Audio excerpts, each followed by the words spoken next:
Mas, sampean tak masuki di grup WA bersama dengan kelompok orang-orang yang ingin mengadakan perubahan di negeri ini di tahun 2024. Setuju kan? Inilah telepon dari tokoh nasional penggerak kekuatan massa yang mendukung pemerintahan saat ini. Yang saya pun bertanya, siapa aja ada di grup tersebut? Dijelaskan panjang lebar nama-nama tokoh nasional baik yang dari incumbent, politikus, hingga tokoh oposisi. Lengkap dan orang berpengaruh. Maka saya mengajukan syarat sederhana. Bolehkah diskusinya adalah tentang perubahan total bernegara? Seperti apa itu, Mas? Demikian dipertanya menyelidik. Kan ada 3 zaman selama 7 presiden saat ini terlewati.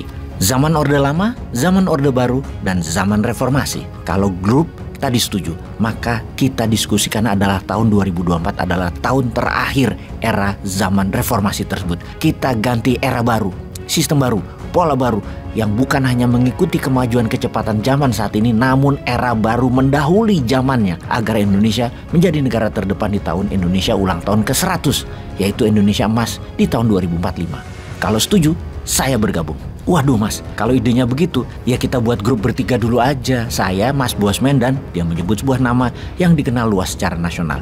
Wis, bertiga tok lek ngono. Saya pun bertanya, kenapa bertiga aja? Yang dia jawab, kalau ide sampean tadi, ya pasti ditolak sama mereka.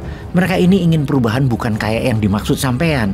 Gak ingin mereka berubah seperti itu. Radikal sekali ide sampean itu. Mereka ya tetap ingin seperti ini. Pejabat korupsi masih bisa jabat lagi, DPR masih bisa main uang anggaran APBN. Yang dirubah cuman pucuk pimpinan saja. Sisanya yang gak mau berubah, dan pucuk pimpinan itu harus orang mereka yang akan mengakomodasi libido mereka. Walah begitu, di mana perubahannya? Kalau gitu, mendingan kita sama pasukan Newman Army, wah nggak repot. Tak kira mereka ingin berubah secara struktural. Misalnya, ekonominya pakai MMT yang tanpa bunga, tidak mengutang tapi printing money terhadap produksi dan dipastikan bukan untuk create demand tapi create supply. Kemudian dedolarisasi, transaksi kurangi ketergantungan dengan dolar, pakai rupiah, emas dan Bitcoin. Kementerian Pertahanan diubah jadi Kementerian Perang. War Minister, Bank Indonesia di bawah Kementerian Keuangan, polisinya jadi Kementerian Homeland Security, Menteri Perang punya wakil Panglima TNI, Menteri Homeland Security wakilnya Kapolri.